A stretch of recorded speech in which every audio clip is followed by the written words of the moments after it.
Controversy, yeah. Are you ready for some fun? Yeah. Are you ready for some laughs? Yeah. Come on and join Psycho 4081.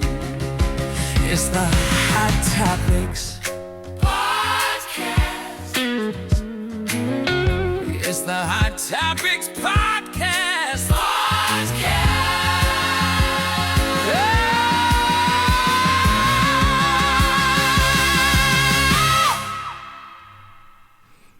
Welcome, everyone, to another episode of the Hot Topix Podcast. I'm your host, Psycho 4081, and I have a special guest here, Mr. Aaron Barnett, who is the candidate for Baltimore County Council's 4th District. How are you doing, sir?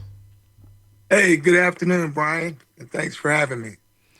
Well, I know you guys have a really busy schedule out there on the campaign trail, and it's a whole new district, and I just got a chance to see the district lines this morning, and I was kind of taken aback by it. So I know you have a lot of work to do. Yes, sir. Yes, sir. Indeed, we do. So we're gonna talk about a few things. We're gonna have maybe 10 different subjects that our listeners or potential voters would want to know, and we're gonna talk about community and vision. I know you've been big in community as long as I've been in that area. We're gonna talk about public safety and crime, housing, development and zoning, economic growth and jobs, education and youth, transportation and infrastructure, taxes and county budget, accountability and leadership, hot issues, and personal and leadership character. So we're going to start with community and vision.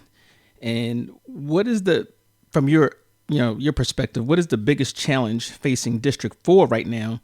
And what is the first thing you will work on if elected?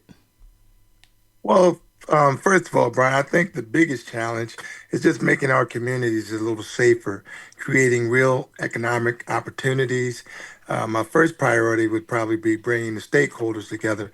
As you know from the past, I've done that on several occasions, holding joint community association meetings, including law enforcement, educational leaders, and leaders from the community to implement a coordinated safety and prevention plan. So by bringing all the players to the table, I think that would be the best way in the first place to start. Safer streets and opportunities go hand in hand, bro. Absolutely. You and I both know that. So talk about safer streets. Residents in District 4 have expressed concerns about crime. What specific strategies would you support to improve public safety? Well, for one, collaboration with the law enforcement agencies. For example, I've been you know that. I've been working with the police department for decades now as a community resident and an advocate for crime prevention. For example, on Liberty Road, let's say the shopping center, the strip mall down on Liberty Road, there was recently, as recent as 5 months ago, there was some individuals trying to set up a drug shop and drug activity. The police captain, along with the store owners and myself, got together and came up with a plan to shut it down before it actually got started. And because of that, we were able to prevent crime from seeping into the community. So I think that working in a coordinated effort with your local law enforcement and business owners is something that's imperative in order for us to keep our community safe. Okay. So a little bit about your background. You were a community association president for years. Yeah, I've been Powhatan's Community Association president since about around 2010. Man, yes. So You know as well as I do. You're president as well over there in your area, so you know the trials and tribulations of being an association president. Yes, and it's very difficult getting people or stakeholders together. So that would be a huge accomplishment. So Yes. with the new district, and like I said, I gotta look at it, and let me see here. It runs from way over in your area, which is Powhatan, Yes. Woodlawn, and it goes way over to look like Towson. Yeah, towards Green Spring on the other side of Green Spring Valley. It's huge. It's Yeah. definitely huge. Yeah. So, in that regards, we've talked about before in different circles about the housing development and zoning. What would you do to ensure developments don't strain the roads, the schools, and the public infrastructure? Well, dealing with the infrastructure, I definitely support responsible growth, but not at the expense of existing communities. Real impact studies ensures that developers will contribute to the roads, schools, and our infrastructure. As you know, especially after this big storm that we have, our roads are hideous. Mm, So that's something that we would definitely, because if these developers are going to come into our communities and they want to invest in our communities, then they're going to have to give back. right, I agree.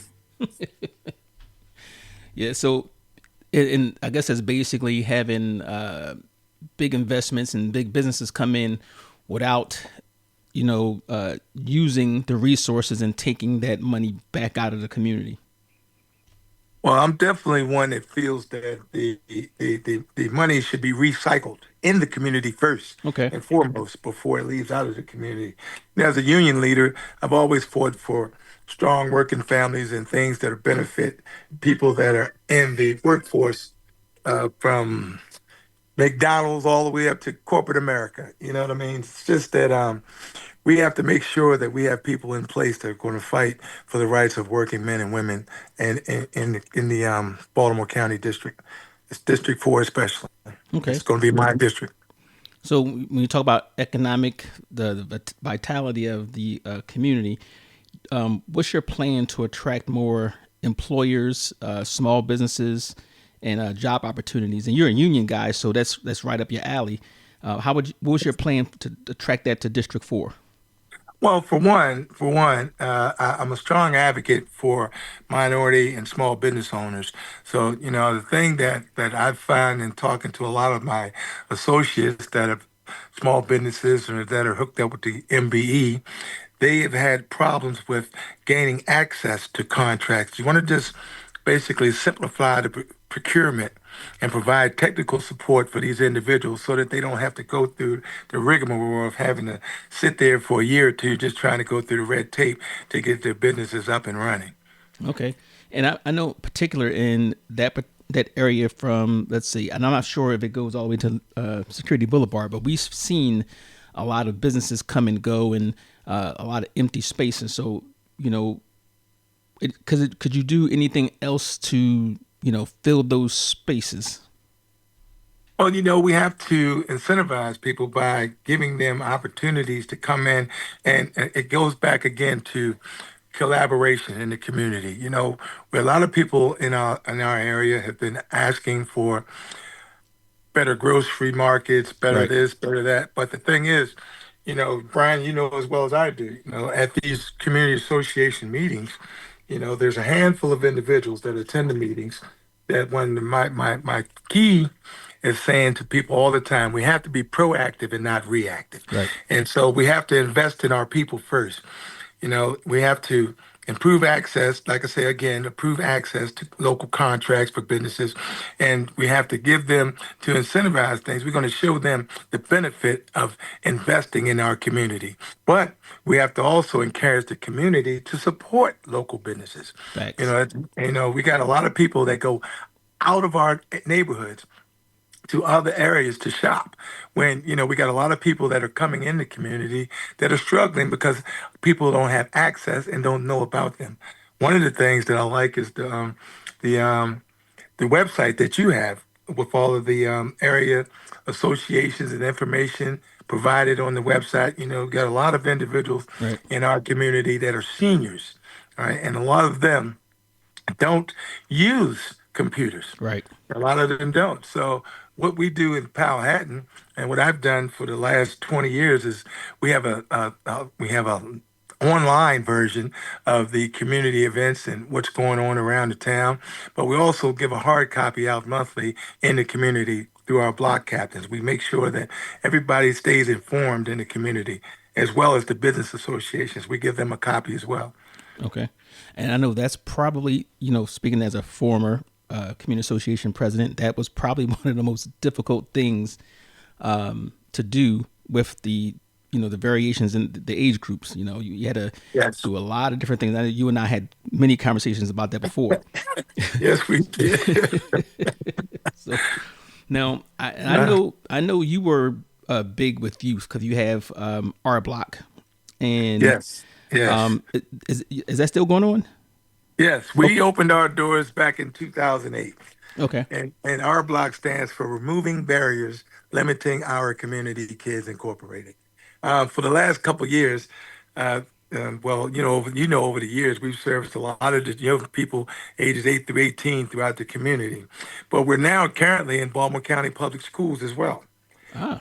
Okay. Yeah, we service the third, fourth, and fifth graders at Powhatan Elementary School, so that's a good thing. And uh, Principal Butler at Woodlawn High School has asked us to come in. Well, we went to the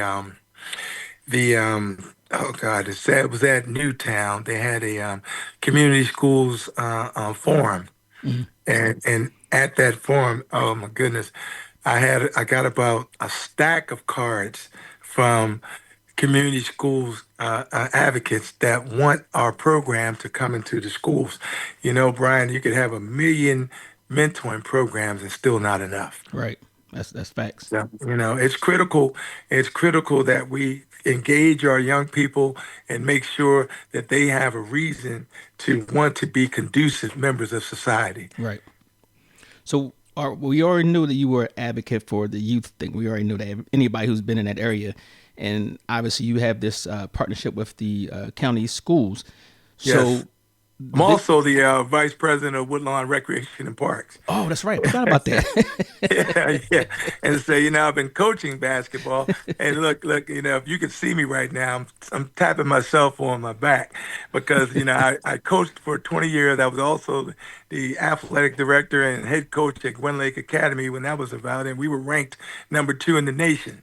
Oh, wow. But I've had, since coaching, I've had 6 national titles. And I came out of retirement last year because, of getting volunteers now, it's very difficult to get young people to come out and volunteer to just be out there and be supportive for our youth. They fell short last year on the coaches down at Woodlawn. And so they asked me to come out of retirement. Ah. So look, like I said, I'm sitting here patting myself on my back because I coached the 5, 6 year olds, and I came out of retirement, and we went in and won the championship. Outstanding. So yeah, that, and you know what? I remember back some years ago. This is before they had the new the rec and parks facilities. How we used to go Mhm. there and meet some of the kids from the Yeah. neighborhood. So rec and parks, if people don't realize, has a tremendous impact on the community. Yes, it does. It one gets them involved, gets them active, gets them away from some of the things that the undesirable things that happen in the community. All right. So now, with your experience and what you're involved with now, as an elected official, how would you hold Baltimore County Public School leadership accountable for school performance, and also the big thing is budgeting? Well, it's a budgeting with the school system. Now, that's been something that's been in the headlines a lot lately. The way that the funding is being advocated, I would have to really establish a relationship with the superintendent of schools and Baltimore County Public Schools just to see where the funds are being allocated and how they're being distributed. One thing about being an elected official is accountability. transparency is one thing. So the thing that I would do is I would partner with Baltimore County just to see where the needs, the assessment and the needs of our young people is needed the most. And I think that's where we would direct the funds. Would If you you would you recall, consider that one of your strong points? Because I know with the organizations that oh you've yes, started and been a part of. yes, sir. I'm a strong supporter of our youth and in education for our youth. One of the things that I'm a strong proponent is vocational training. Okay. You know, when I was in school, we had vocational training. Right now, Baltimore County has a school on the west and a school on the east. But the thing is, there's a waiting list that's a mile long. Hmm. You know, so you got children that are missing out on opportunities because I attended a forum years ago, and it was called Dress for Success. And at that forum, you had a lot of really, I'll say, professional people that gave the young people examples of what life really is all about. And one of the things that stuck in my head was the fact that there's a guy that owns a company called Russ Technology. He said he grew up right here in the Park Heights area. He's a multimillionaire, but he told the kids at that forum and that conference that not everybody is going to go to college. All right. Not everybody, is going to be successful. But the one thing with a vocation or trade, that's priceless. You know, you can come if we get vocational training or implement it somewhat back in the schools. You got kids that are graduate from high school able to sustain a family and a way of life by simply being able to do the job. All You right. got plumbers, you got auto mechanics, you got bricklayers. You know, we got automation that's coming in, and automation is coming in rapidly. That's one of the things that we fought against down at the port, at Port of Baltimore, replacing humans with robots. All right. That's But a big thing. Yes. yes, yeah. Well, I mean, it's the way of the world. The world's evolving, but vocational training is still imperative. You got people out here that have skill sets that's been a proven fact that robots don't do it faster. They don't do the job better. They just do the job without companies having to pay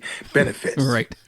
You know, that's their way of getting away of paying working benefits for health benefits, pension plans. They're trying to eliminate that all simply by bringing machines in to replace human beings. And I'm definitely not an advocate for automation, but we know it's inevitable. Right. But like I say, vocational training and tech training in the schools is something that I'm a strong proponent for. I love to see kids doing things that are going to be that things that they're passionate at, Right. for one. Because the gentleman said at that meeting, if you follow your passion, if it's something, he said, and the thing that stuck to my mind was the fact that he was in school. He dropped out of school his second year of college, but he found while he was in college that he had a love for computers. So in doing that, he went to a vocational school, took up computers. Now this man has a multi-million-dollar corporation that's worldwide. Wow. That's You know, that's that was a powerful story, and I never forgot it. And so I encourage kids all the time. If it's something that you are passionate about, something that you enjoy doing, you're going to do it well. right. I definitely believe that. Especially, you and I are both Navy guys, so Yes, we know yes, how that's that right. goes. So That's right. now you're a lifelong resident of the Powhatan Woodlawn area, right? Oh yeah, I've been here since '72. 72. Okay. When I Yes, was, yes. I ain't gonna tell how old I was back then, but so Yeah, yeah. now, Yeah, I came here as a kid. I went to Woodlawn Middle, Woodlawn High School. In fact, I'm the president of Woodlawn High School Alumni Association. okay, okay. So now you've seen a lot of different things over the years. Um, Yes. and I think I got there around, I think 96. And I've seen a huge difference from 96 until now when it comes to transportation and infrastructure. So I don't know how difficult it is for people to get around in that particular area because I was an adult when I got there. So, but what are your top priorities for improving transportation in District 4, like the roads, transit, traffic, and pedestrian safety, actually? Because, we've seen some horror Well, stories also. well, one of the things that I liked, and I recently saw we're in Baltimore City. they have the bike and pedestrian lanes, Hmm. and in order for them to ensure safety for pedestrians and bike riders, they're installing cameras along the routes. So people that are caught in violations are going to be fined, and I think that's a great idea. Oh, You know, traffic yeah, because cameras for traffic cameras, okay. right, and the bike and pedestrian lanes, so that people that are caught violating, and I think it will, if enough people get enough, and I'm not one an advocate for traffic cameras, trust and believe, but when it comes to public safety, I think that is imperative that we put things in place that's going to make sure that the people that are on the streets and that are utilizing these things are protected. Right. So definitely, reliable transit connects people. Reliable transportation also connects people to opportunity. Okay. So now I'm going to go back to the camera thing, and I was never an advocate of the speeding cameras and the red light cameras or whatever. And I'm gonna tell you, and I was definitely not an advocate for them after I got my first 6 or 7, tickets. So, I but know the feeling. on the other side, I do understand that especially in our particular community, we had those constant complaints about the speeding through the area. Right, And right now it's like they have no fear. right. So would you be an, because I know there's a law that you can't put them in certain areas, but would you be an advocate to put to expand the use of speed cameras or red light cameras or whatever in communities? Well, I would think more so of the. I know that there was a gentleman that used to work for Baltimore County, Keith Link. He retired. Yes. You remember Keith? Yes. But it goes back again to relationships. We call him up. They come out and they do a traffic study of the community to see if it warranted speed bumps. Okay. Speed bumps. They are a deterrent. They are definitely a deterrent to speed because nobody wants to tear their car up running through Right. the neighborhood. But Flannery Lane and a lot of the other streets that are in the communities, people use them as raceways. Right. So we have a lot of people that are complaining about that. So I think I would do more traffic studies to see where we could put the speed bumps as a deterrent as opposed to the cameras. Now, Okay. I agree that in school zones and areas, hospitals, school zones, they should be.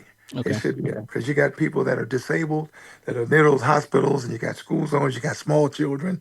Yeah, you want to have people cautious about traveling at a great deal of speed through those communities in those areas. Okay. Now, this is a question I have more or less for you because I don't know about it. Um, the only ways of transportation that I can recall in that particular area. Now, a little bit different because now you have a larger area that's massive and, and it goes across the county. Hmm. We have the bus, the we call it mass transit, Hmm. MTA, whatever. Is there any other forms of public transportation that they have out there? And if not, do you support expanding public transportation options? Absolutely. Absolutely. We got a lot of people out here that don't drive. Right. I'll give you an example. One of my aunts, lives over there off Rolling Road. And so, there's not a lot of traffic, and she's disabled. So she relies heavily on mobility. One of the things that I told her if I get elected, that I would definitely be on top of that mobility issue because a lot of seniors, I was at the dentist office about 3 weeks ago and I saw one of the ladies from my church sitting there and she said, "Oh, Brother Barnett, how you doing?" I said, "Yeah, I'm doing great, Miss Grace. How are you?" She said, "Oh, I'm just sitting here waiting on mobility." I said, "Well, when I come out of the dentist office, if you're still here, I'll give you a ride."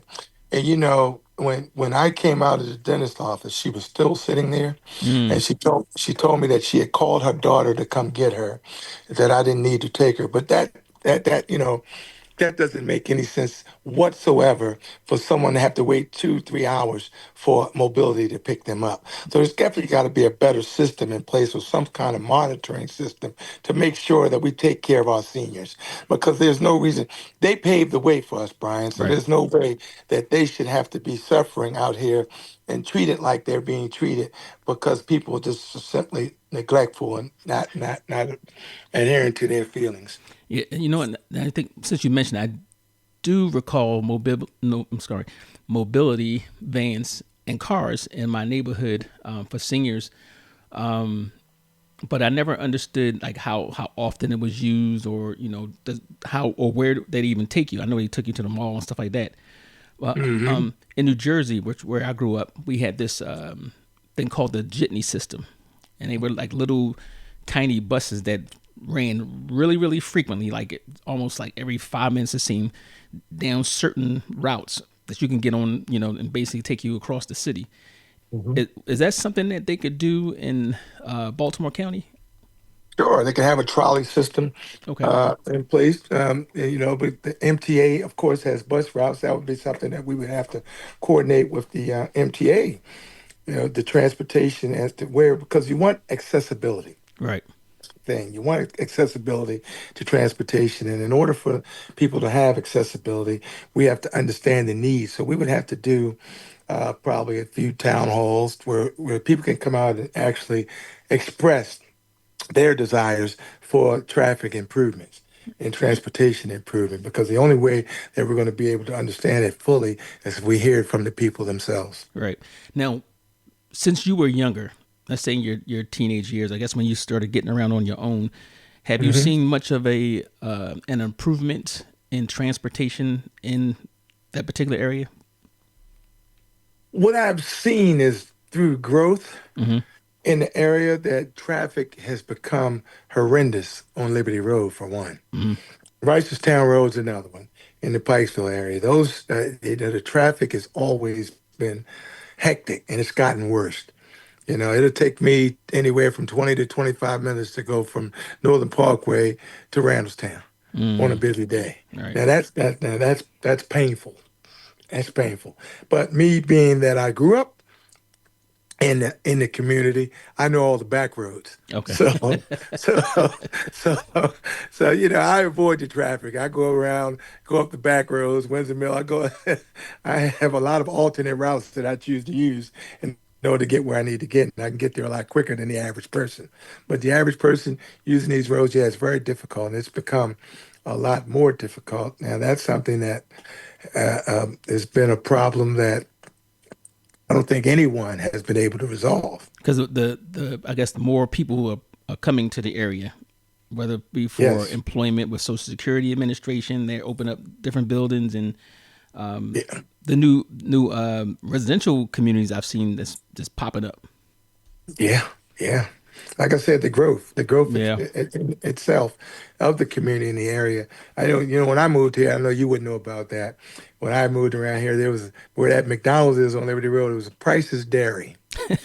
And everyone used to go there. If any of the old timers are on your podcast, they know exactly what I'm talking about. Fresh milk and donuts. I mean, it was great. It was a great place. It was a family, business, family run business, and everybody in the community loved Price's Dairy. Okay. I don't think it's been around since I've been there.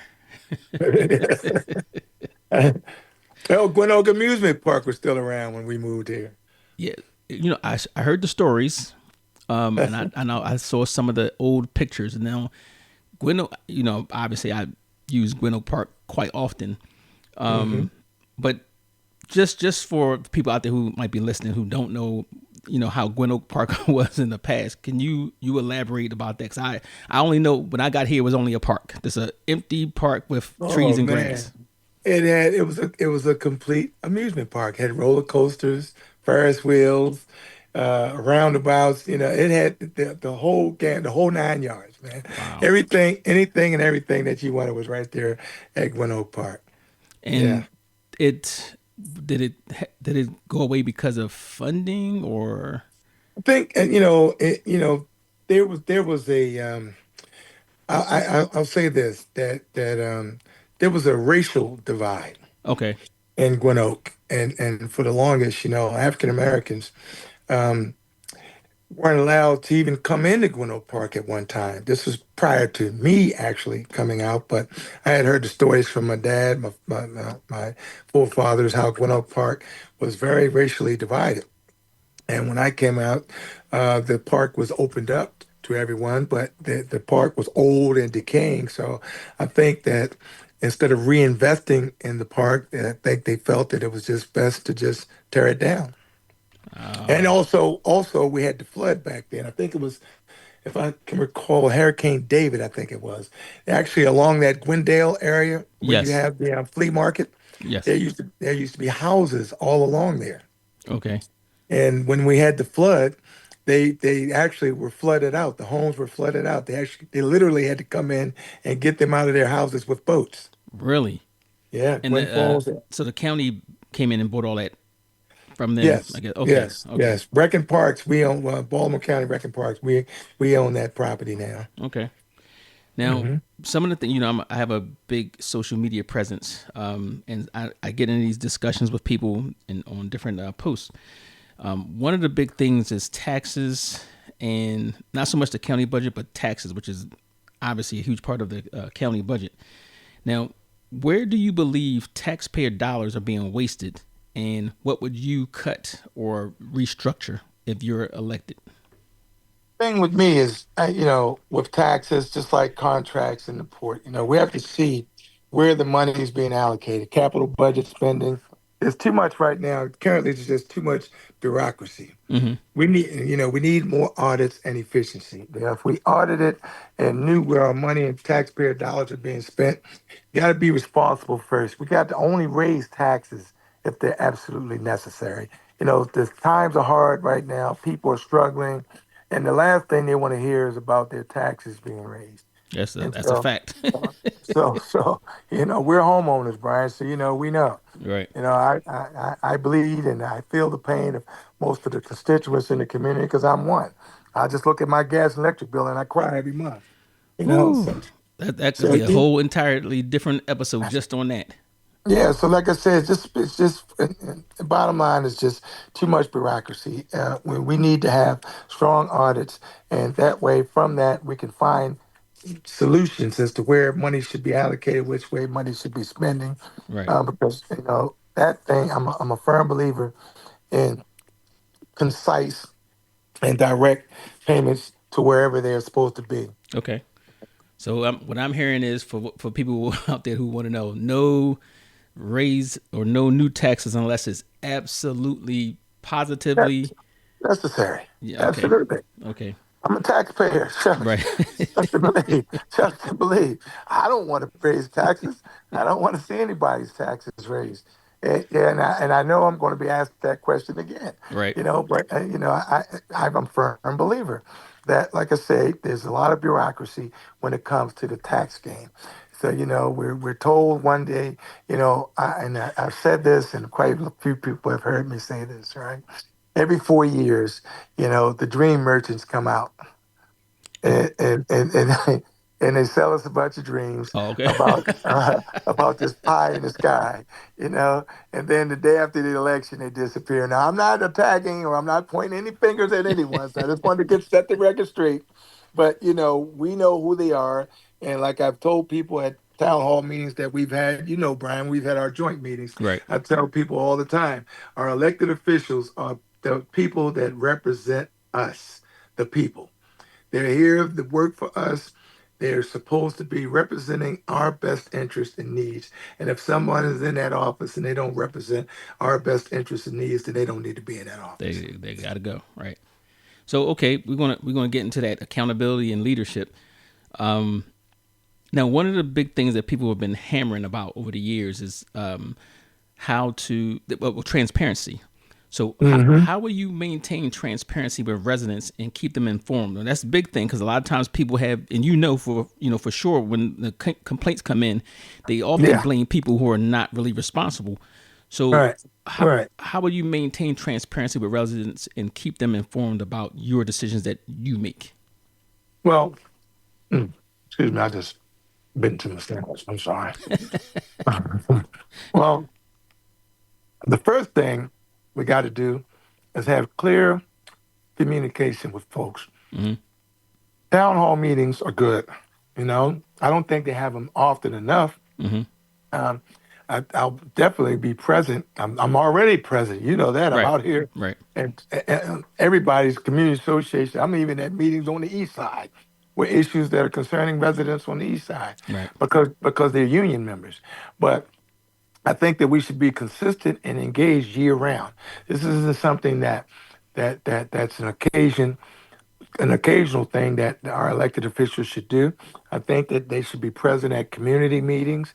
I think that if we have people that are for community service, for example, I have people that's my plan to have a constituent service uh, um, individuals that I hire that are going to be dedicated to nothing but strictly constituent services. I think that's important to be able to pick up the phone, call your elected official, and get results. Okay. Okay. But since COVID, a lot of people have used that as an excuse not to do their jobs. Right. You get all these lines. Well, call this person. That's not my department.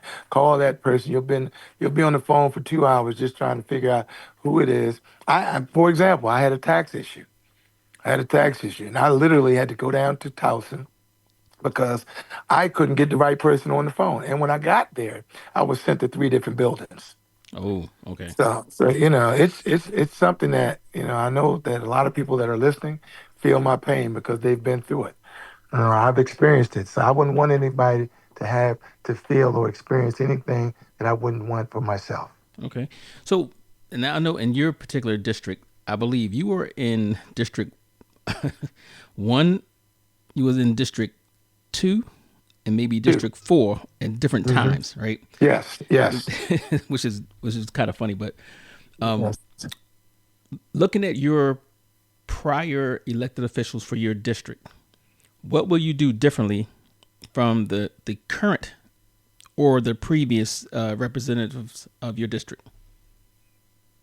Well, one thing I can say this is I won't make promises I can't keep. Okay. All right, I'll just leave it at that. All right.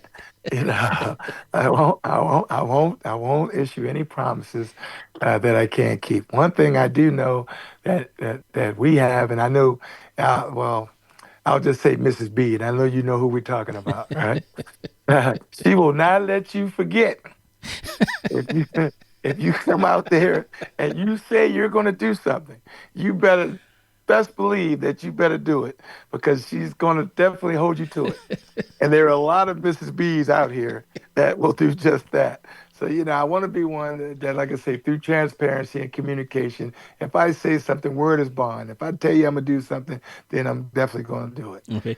So we had one of the guys that in my neighborhood, and I talked to him. I'm not gonna put his name out there. You know him. I know him. 'Cause I guess he knew you from back in the day. And I said, well, what would you vote for Aaron Barnett? Why would you vote for Aaron Barnett? You know what he said? He says, No.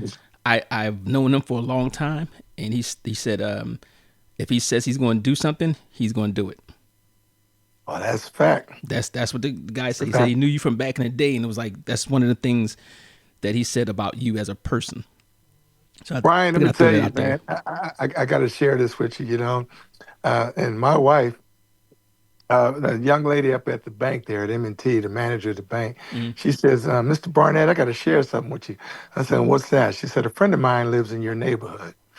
And he called me and told me that some woman during the snowstorm knocked on his door at 3 o'clock in the morning and said, I need to find Mr. Barnett.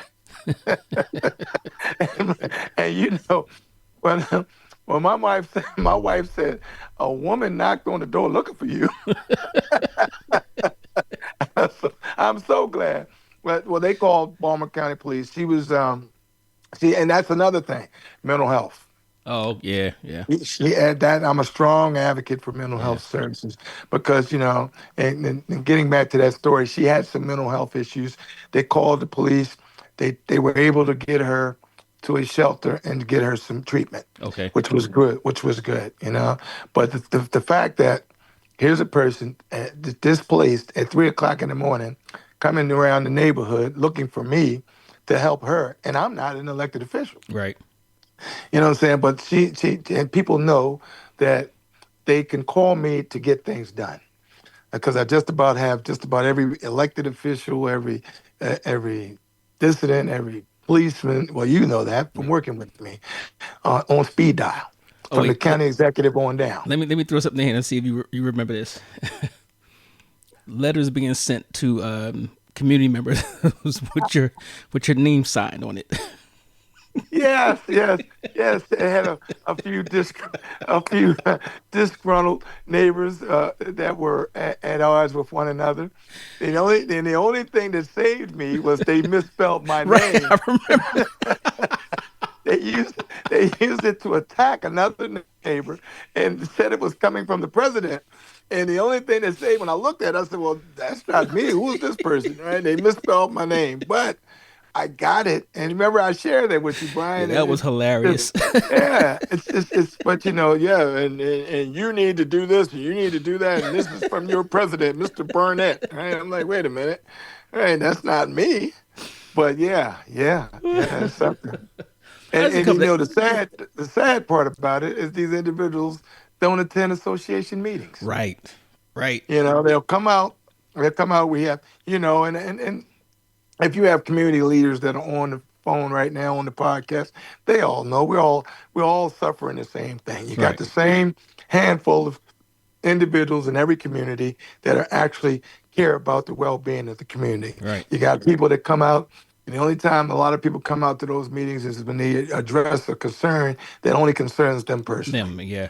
I learned that early on when it matter of fact, it wasn't your community. Some years back, I think it was like 2004 or whatever, when somebody they had a dispute and somebody threw a Molotov cocktail at one of the homes. Mm-hmm. I don't know if you remember that one, but man, I know exactly where it was at. the meetings were packed after that. Packed. That's right. Packed. Mm-hmm. And then over time it just started going steadily down or whatever. So yeah, that's Right. going to be something that's going to be Right. challenging A major to address. crime. Yeah. A major crime occurred. You Yeah. remember when the young man was with the homicide on Liberty Road at the gas station? Yes. It was standing room only Right. at the next meeting. Right. And the first thing they said out of their mouth is, "What are you going to do about this?" And I said, "What am I going to do?" Right? No. It goes back to the thing with public safety again, community engagement. Right. I get calls when they tried to establish that little nightclub down there. We shut that thing down. You remember? Yeah. Mm-hmm. And I was getting calls at 1 o'clock in the morning. Mr. Barnett, there are cars parked in front of my house. And well, of course, with coordinated effort, we went down and had officers go down and issue citations Right. to all the cars that were illegally parked. We eventually shut the activities down because they didn't have a liquor license for one. And they were serving alcohol, and eventually it came to closure. But that, again, comes back to community cooperation. Right. The question for you, District 4, does that include Security Square Mall? No. Oh, it doesn't. Okay, so No. I'm going to put that. All right, so I'm going to have a question about that anyway, because as a county council person, I guess you would have some skin in the game with this one. What is your position on that whole Security Square Mall redevelopment situation? Like, in what do you think the county's role should be with that, or if any? Well, I think that if we transform it into a economic hub with jobs and opportunity, I think better planning, aligning growth with the infrastructure and the schools in the area, we could probably just expand access to, say, for example, mental health services. Right? Mm-hmm. Healthy communities are strong communities. So we could utilize that space by putting things in that area that are going to be beneficial overall to the community. Okay, so you're definitely for the county taking the lead and getting that thing fixed up and. Oh yeah. Okay. Oh yeah. Okay. Right now, I've been to a lot of meetings. It's an eyesore. Right. It's an eyesore. That's not just here in Security Mall. It's happening all over America. Right. You got malls that are in communities that are economically deprived, and because of that, they're shutting down. Based on the demographics of the area, that these business owners are saying that there's not enough residual income in the area for them to sustain these stores being open. So, okay, then let's just change it and do something that's going to be conducive for the community. Okay. Okay. Um.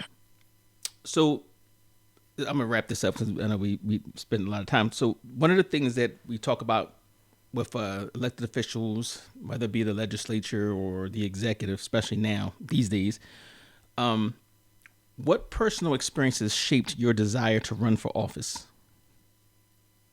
Well, to be honest with you, I ran for state delegate, if you recall, some years ago, Yes. and I lost that race by 17 votes. And I've always told our elected officials that, I called my opponent, which was Senator Sidnor, was delegate at the time, Mm-hmm. and I told him, I said, Charles, I only ran simply because I strongly feel that anyone that's in that seat should represent the best interests of our community, and I feel that they should be from the community. Right. That's the bottom line. And I said, I'm glad that you won and that one of us won. I called him that night to concede, and I told him, I said, look, as long as you do what's right by our community, then I'll back you 110%. So when the redistricting came about this year, many people know that I went out and I testified at the county council hearings, and I was pushing for a Woodlawn district. Okay. I was advocating for a Woodlawn district because time and time again, systemically, the associations or the communities below the Beltway, I strongly feel, have been neglected Right. when it comes to spending and allocating funds. For example, Ramstown's getting another community center. You know, Yeah. That's you right. know, Yeah. you, you you know, And library. and library. Yeah. So but again, it goes back to people being proponent. You got to be proactive as opposed to being reactive, and that's what we always get. We get reactions after it's done. That's going back to government and transparency again. Decisions are being made, a lot of decisions are being made, because for one, this whole redistricting process was a ball of confusion. Mm. So many people, including myself, when I went to I file, know I was I was, confused. yeah, when I went to file, I was filing to run in District 2. Because I didn't know that and I was informed by someone, no, you're no longer in District 2, you're in the new District 4. So I said, well, when did that come about? And sure enough, I went to the Board of Elections, and this is where my district is, the new District 4. So, Yeah, they did roll that out pretty late. yeah, I know yeah, I yeah, know it was in litigation and all that other type stuff. yeah. All right, so final question for you, Mhm. which everybody would want to know: why should District 4 voters trust you to be their councilman? You say, why me? Yes, why you over your competitor? Well, for one, I'll say this. My life of service, from the Navy to the community, kind of prepared me for this moment. I've been actively engaged in our community for well over 30 years. And I've been told in the past, that I take on too much. But I've learned to prioritize and lead effectively. My regular presence at community meetings, events, and direct communication is one of the reasons why I feel that people should trust me to do the job in Towson. Because for one, I've already been doing the work. I'm not new to this community. I've been serving it. And trust is earned, and I feel that I've earned it. Okay, good answer. So I want to thank. That's going to be on my soundbite, by the way. so so thank you for taking time out. I know your schedule is super busy. Well, your schedule has Oh always my been super goodness. busy, so Yeah. that's nothing new. Well, in closing, I ask that the constituents that are in District 4 help me to help you. You can go to my website. It's abforthepeople.com. And again, that's abforthepeople.com. Okay, that's A B Yes. F O R Yes. Thepeople.com. Okay, so you guys Thepeople.com. go there, check him out. You can see what his platform's all about. I'm sure they can donate on there as well. Yes. Oh, Okay. yes, definitely. We definitely. And money runs elections. So, Yes, it does. but again, thank you for coming out. And for And those thank who are you for having listening, me. we have our word of the day is going to be Powhatan, or as what was the principal over there at the school? Dr. Montgomery, No, the one that was there for years before. Mr. Parker, Dr. Montgomery, It and was then you had it was a woman. oh God, She was yeah, there well, for you got years. that was Dr. Montgomery, No, I know. Deborah Montgomery. No, before her. It was before her. Before Parker. I forgot her name. Oh, Stokes. Stokes. Jasmine Yes, Stokes. yes, Yes, Jasmine yeah. Stokes. I remember Yeah, she yeah. corrected me. She says, "It's not." Because we call it Powhatan. She's like, Right. it's Powhatan. Powhatan. Yeah. Right. So Right. that's going to be our word of the day. Spelling does not count. So if you guys, for every episode, if you get all the words of the day for the episodes in, I guess this is March, you'll have an opportunity to win a prize. And you just email Hot Topix, that's HOTTOPIX podcast@gmail.com with those words of the day. And the first one who gets all the words of the day wins the prize. But thank you. And as closing, I have a song that I wrote. I'm throwing in there. I'm plugging myself in every episode now. So take care, and you can follow this on your favorite podcast platform, Spotify, iHeart, whatever, or you can go to our website at hottopixpodcast.com or houseofotem.com. But thank you. Thank you, and thank you for having me. No matter how hard it gets, no matter what we do, no matter how long it's been, I'm still in this with you. Let's say it again. No matter how hard it gets, no matter what we do, no matter how long it's been, I'm still in this with you. Still in this with you. I'm still in this with you. Still in this with you.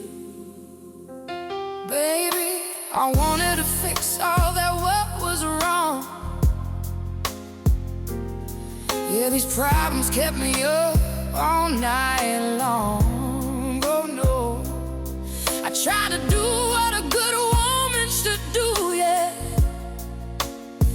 Yeah, I tried to take care of both me and you too. I refused to let us live in poverty, no. Ooh, but it seems I'm failing so miserably. Oh, no matter how hard it gets, no matter what we do, no matter how long it's been, I'm still in this with you. Let's say it again. No matter how hard it gets, no matter what we do, no matter how long it's been, I'm still in this with you. Still in this with you. Oh, I'm still in this with you. Still in this with you. I heard some people say that love can fix it all. Well, the love and money sets us up for the fall. Maybe I kept trying to do more than I could, but I believe that things will always turn out good.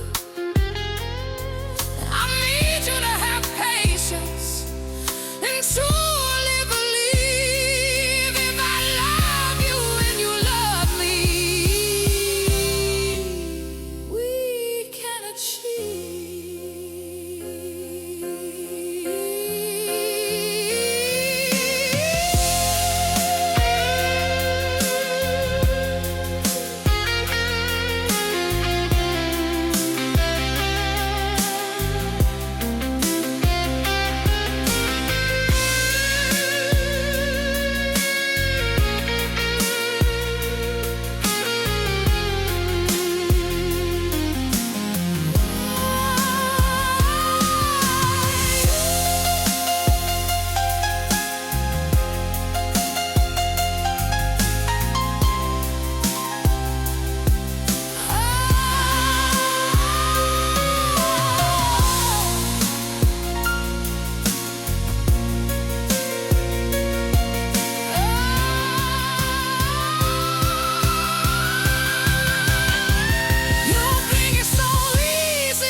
others do.